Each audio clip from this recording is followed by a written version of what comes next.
Serenamente dou o primeiro passo no caminho da eternidade e saio da vida para entrar na história. Esta é a frase mais dramática da política brasileira. Ela encerra a carta testamento de Vargas, escrita um pouco antes do suicídio, no início da manhã do dia 24 de agosto de 1954, neste quarto, no Palácio do Catete, então sede da Presidência da República. Desgastado pelas muitas denúncias contra o seu governo e acossado pela oposição implacável da UDN, Vargas passava pela pior crise de sua vida política. Ele temia ser destituído e humilhado publicamente por aqueles que o perseguiam. Antecipou-se à desgraça com um tiro no peito. O ato desesperado comoveu a nação e calou os opositores. Os 60 anos da morte de Getúlio Vargas, agora no Caminhos da Reportagem.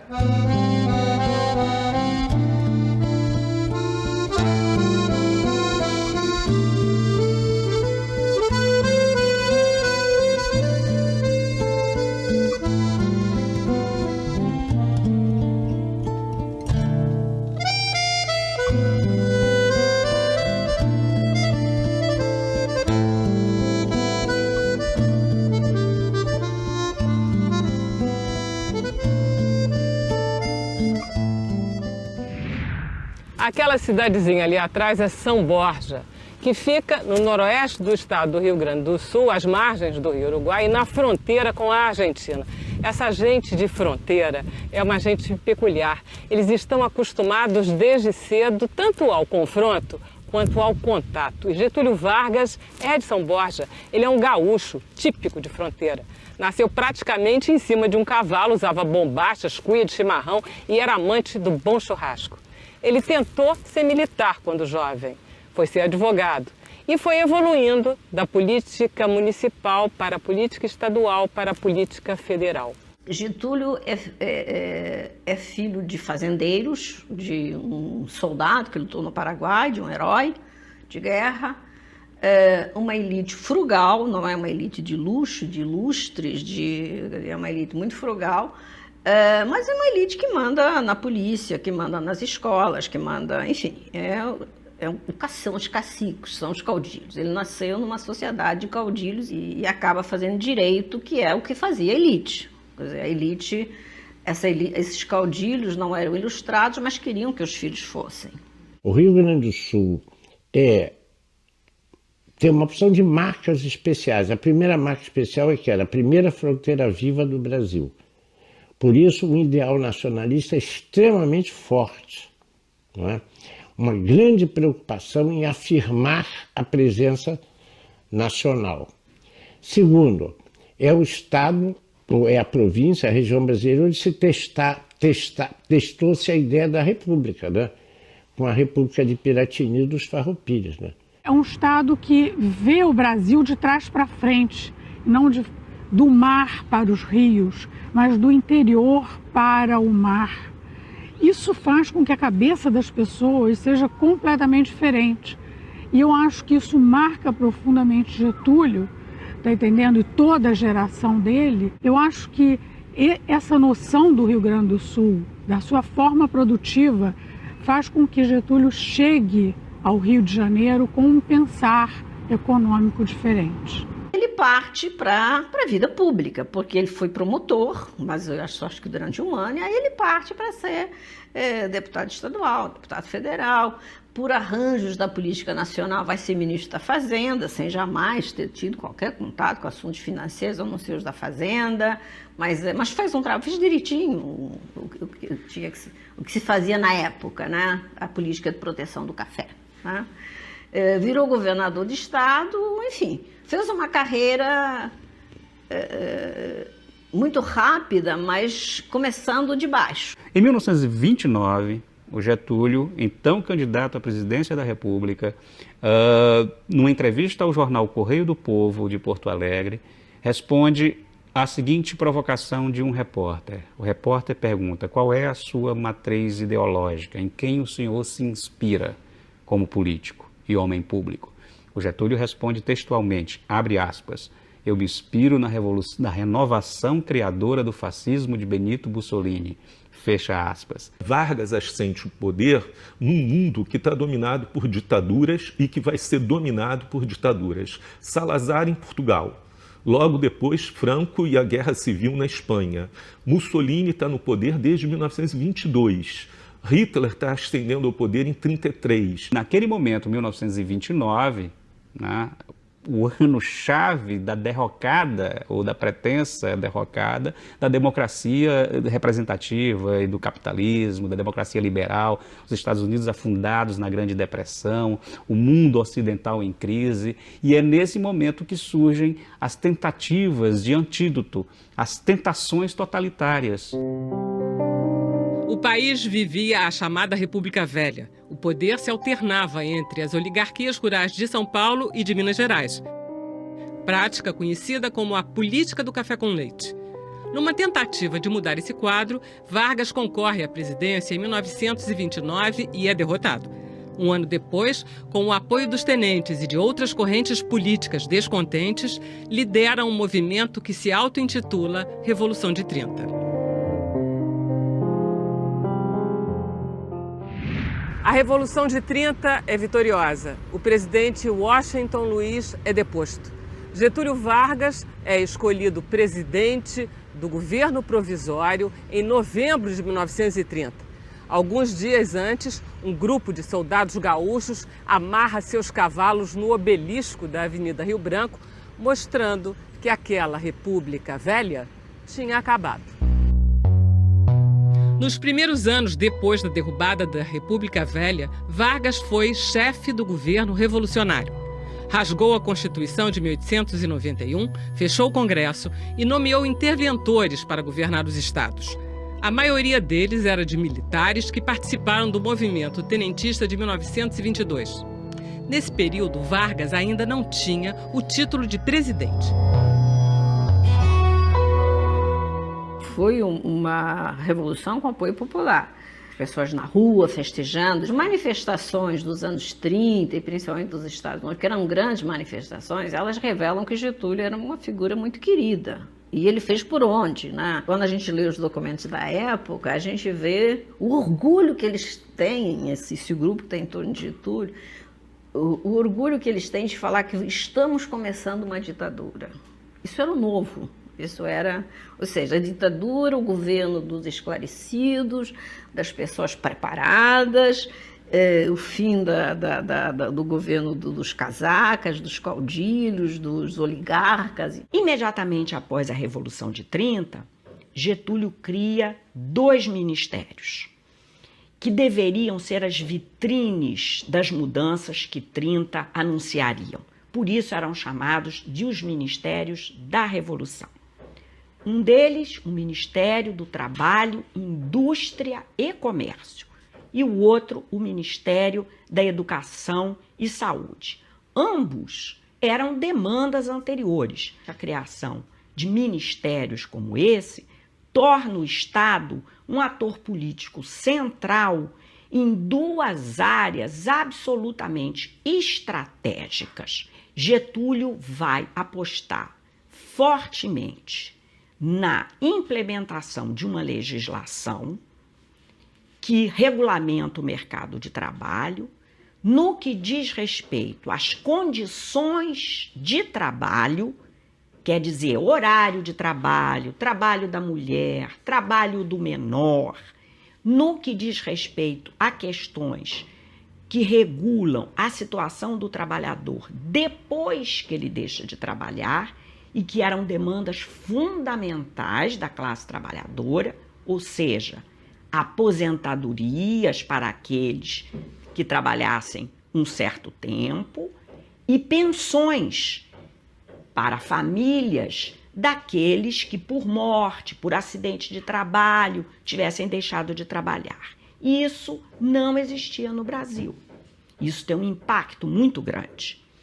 E um terceiro lado, a organização dos trabalhadores e o reconhecimento pelo Estado dessa organização em sindicatos. Tinha uma profunda sensibilidade né, para ler o cenário político e perceber naquele instante, por exemplo, né, que havia uma demanda reprimida da parte das classes trabalhadoras, dos movimentos sindicais, dos anarco-sindicalistas, pressionando ali o poder, ele teve o senso, a argúcia, a sensibilidade histórica de trazer para si essa bandeira. Boa parte dessa legislação, ela é produzida e começa a ser implementada antes do Estado Novo e não depois. Depois do Estado Novo, fundamentalmente, o salário mínimo e exatamente a reunião dessa legislação num corpo que torna-se conhecido como a Consolidação das Leis do Trabalho, a CLT. Em 1932, Vargas enfrenta e derrota a Revolução Constitucionalista de São Paulo. Depois, convoca uma Assembleia Constituinte.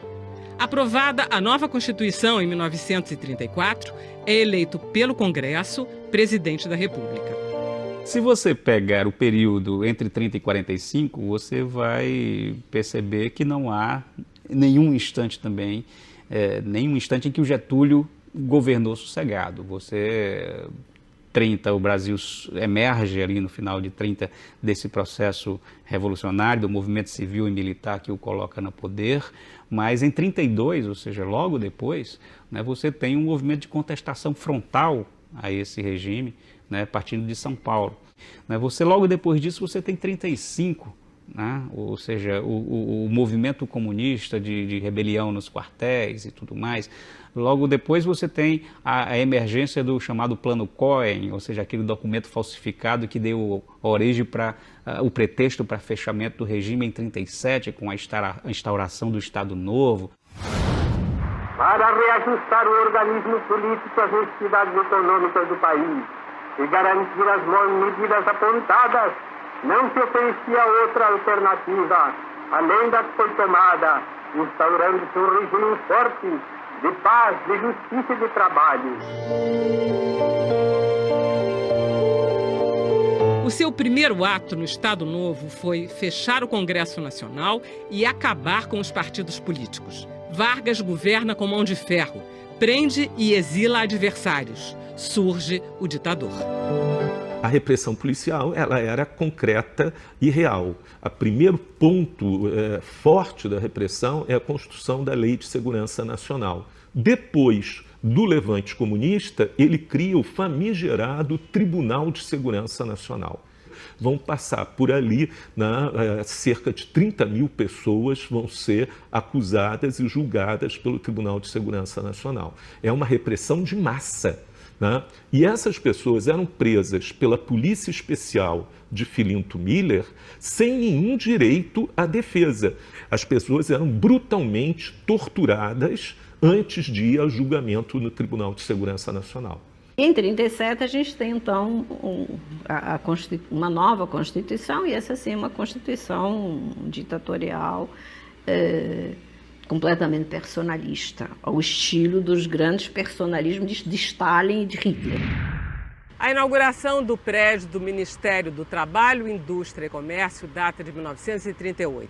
A do Ministério da Fazenda é de 1943. O período ditatorial do governo Vargas, o Estado Novo, ele vai de 1937 até 1945. O que a arquitetura dessa época imponente e grandiosa nos informa? Ela nos diz que o Estado é forte, poderoso, rico e cheio de autoridade.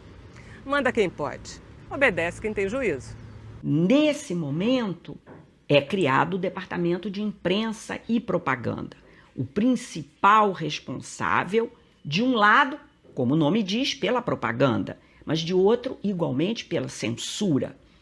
Porém, mesmo antes de 1937, já havia órgãos cuidando da difusão das políticas de Vargas e cuidando, inclusive, de que ele se tornasse reconhecido nos múltiplos sentidos que reconhecido tem.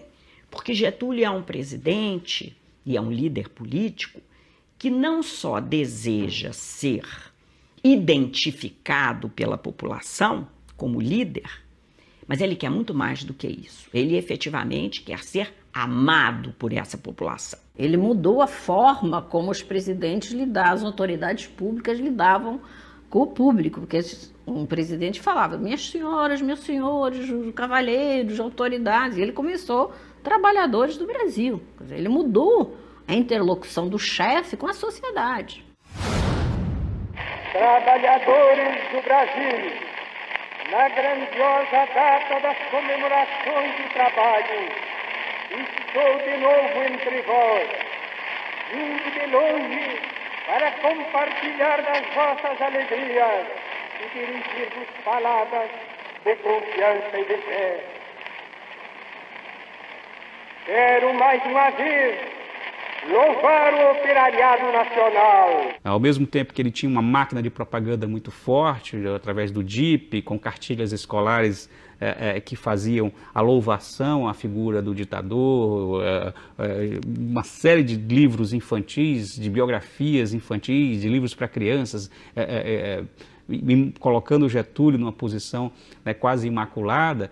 Essa era uma das vertentes do controle da informação, e, por um outro lado, a censura absoluta, né, aos jornais, às revistas, a qualquer outra atividade intelectual que se contrapusesse à ideologia dominante naquele período. Todos os meios de comunicação, a partir de 1937, são censurados oficialmente. Houve, inclusive, invasões de redações de jornais, destruição de máquinas, e houve a prisão de jornalistas, também, que aconteceu largamente. Quer dizer, talvez a prisão mais famosa e, ao mesmo tempo, com uma certa hilariedade, tenha sido de Graciliano Ramos, né? Que era lá do interior de Alagoas e que era jornalista, era um prefeito local e um jornalista, e criticava todo mundo, e acabou sendo preso, e ele vai produzir esse livro magnífico, Memórias do Cárcere, que dá conta de como funcionavam as prisões de Vargas. A posição da igreja nesse período não é muito clara. Naquele tempo, era cardeal do Rio de Janeiro, do Brasil todo, Sebastião Leme, aliás, um paulista.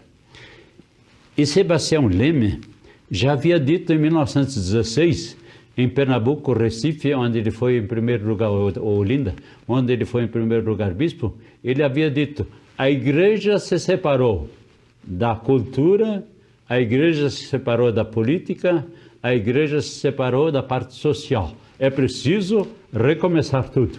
E o Getúlio tinha um receio muito grande do cardeal, como também dos bispos e dos padres. Ele disse, gente de saia sempre é perigosa. Isso quer dizer a mulher e, sobretudo, naquele tempo, os padres, não? Era a expressão do Getúlio. Mas eu não acredito que a igreja se tenha aproximado de tal maneira que fosse realmente uma igreja influente. Então eu diria que na primeira fase do Getúlio, e que foi uma fase muito dolorosa para quem estuda a fundo, embora tenha algumas coisas maravilhosas, como, por exemplo, o salário mínimo e a proteção aos trabalhadores, etc., que ele foi chamado de pai dos pobres, não é? Essas coisas todas existem e são reais, mas a igreja tinha desconfiança porque era uma ditadura e não havia liberdade de fala e liberdade de pensamento. Apesar de toda a identificação ideológica com os regimes totalitários da Europa, em 1943, Vargas se alinha aos Estados Unidos e manda tropas para a Europa combater os regimes nazifascistas. Em troca, consegue que os americanos construam a usina siderúrgica de Volta Redonda, que se tornaria o maior símbolo da industrialização do país. Volta Redonda, criação de Getúlio Vargas, bem simbolizava a base da libertação econômica do país. O Brasil ficou ao lado dos aliados, embora se dissesse que os pendores de Getúlio eram pró-nazistas. O Brasil ficou ao lado dos Estados Unidos antes mesmo dos Estados Unidos entrarem em guerra. Cedeu aquelas bases lá no Nordeste, vendeu materiais estratégicos e só não entrou na guerra assim que ela começou, porque, a pedido do governo dos Estados Unidos, os países americanos optaram por uma posição de neutralidade.